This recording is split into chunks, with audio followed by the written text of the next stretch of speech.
Hello YouTube, this is Azure TCG. We're here with a deck profile for Gallantmon. Introduce yourself. It's not just Gallantmon, it's like the max rarity Gallantmon. Like, see the matte? Clean. But yeah, they call me Mega.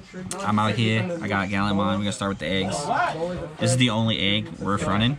It's the Digimon unless you draw one. Technically, the egg that gives you DP is actually not bad, but you just want to draw all your pieces, so consistency. Damn! We're gonna start with rookies. We play 4 of the best Gallantmon. On play, searches, looks at top 4. Looks at the top 4, grabs any Growlmon, Gallantmon, or Takato. Grabs both of them, so again, consistency, this is either one. You're mainly going to play this one rather than actually evolving it and raising, but you can do either or. This Gallantmon's actually not that good. It only grabs Takatos, but since you don't play that many Takatos, you don't really want to play this one, you want to evolve it for its inheritable, giving you just 2k DP. Then, this is the last of the good Gallantmons. One of them is different art, so forgive me for this, but whatever. This one lets you warp if your opponent has a level 6 and an inheritable on destruction. You get to draw one again. Just following the theme with everything, just keeping everything consistent. And then lastly, for consistency again, just cycling, just play 2 X antibodies. Go on top. They do have implications to pop small guys on evolution. It comes up sometimes, so it's not bad. But this is easily the worst of the X evolutions. Then I play 2 Gallantmon. Explain why.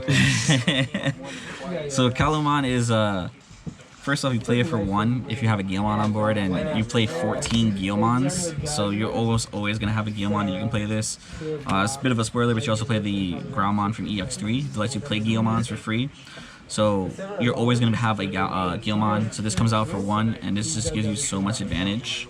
Legitimately, if you can somehow stick 2, which is pretty rare, but if you can stick 2, it makes some Digivolutions really funny. Like, you can go into Raid Gallantmon for free if you have the BT12 Growlmon underneath it.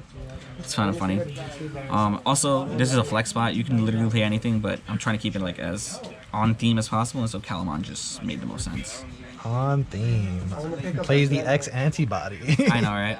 Then you play for this Growlmon. This Growlmon's good only when you don't have Takato in play, so you want to mainly use it to play the 4-cost Takato, but it's not bad to play the Blitz Takato, and its ability for 2k DP is really good with the Growlmon X antibody, because if you have this on stack with the BT12 Gallantmon as well in the stack, your Growlmon X antibody is just swinging for 10k, and that early aggression for 10k, drawing a card, it's pretty good.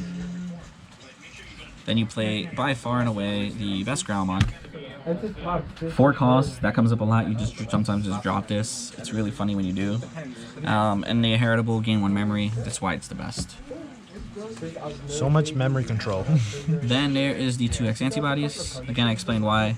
It's a 6k. You put it on top of the BT12 Growlmon and the BT12 Gallantmon. It's swinging for 10k. And if you have the Digimon, you're drawing a card as well.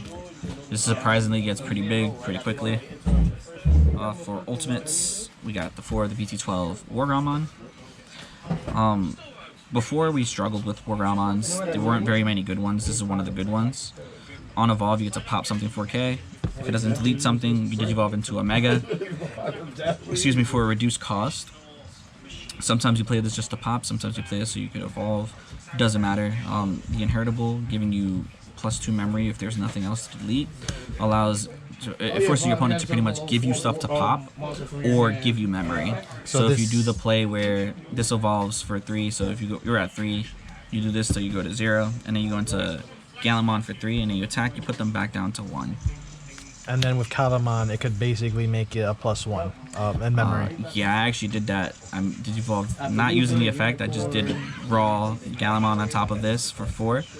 I had 2 Gallantmons, so reduced it to 2, and then after the attack went down to 0. Continued my turn. It's kind of nuts. Then this is the only other good Growlmon. When I am playing any Growlmon X antibodies, I don't think it's worth it. I think the X antibodies pretty much are just for the rookies, the champion, and then the Gallantmon. it's not worth playing it. It's nice to give the ability to gain memory on deletion and stuff, but we're not playing the X antibody option, and you really want to go ahead and use this one and this effect to let you play Gallantmons and Tokadas for free. Finally, for Megas, 4 of the best Gallantmon now. It doesn't even matter that it costs 4, it's just better than the starter deck one. Raid just lets you beat over big things. If you're using Gallantmon on play, just regular Gallantmon, he's 14. If you have the BT12, Growlmon, or Gallantmon, he gains another 2k each. He gets really big really quickly, and again, he forces the opponent to play into our deletion effects. Otherwise, we start melting shields, and the game is over pretty quickly. So pretty. Missing 2 though.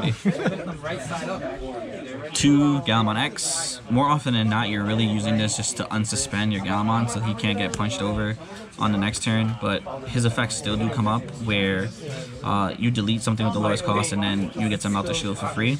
But most of the time you're going to use this so you can combo into Crimson mode. And speaking of Crimson mode, 2 Crimson mode, it's your game ender. Once they have 10 cards in trash and they're at 2 or less security, that's literally the game. Unless they have blockers. No, you delete the blockers. And for Tamers, it's a 3-3 split Tokado. Now, this is preference. Whichever one you value more, you can put to 4 and the other to 2. But personally, I value both of these very well. Blitz is super important. You want to get to Blitz as quickly as possible.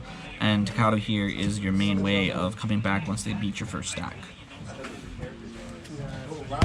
And then 2 Red Memory Boost. Again, you're just trying to dig for everything. This sucks when you hit a Gallantmon off this, but that happens so rarely that it's worth it. And overall, yeah, consistency, more memory. You can't go wrong with some boosts. Any thoughts that you might consider fixing in the deck? This deck actually kind of sucks still. We still need like a really good rookie or and another really good champion.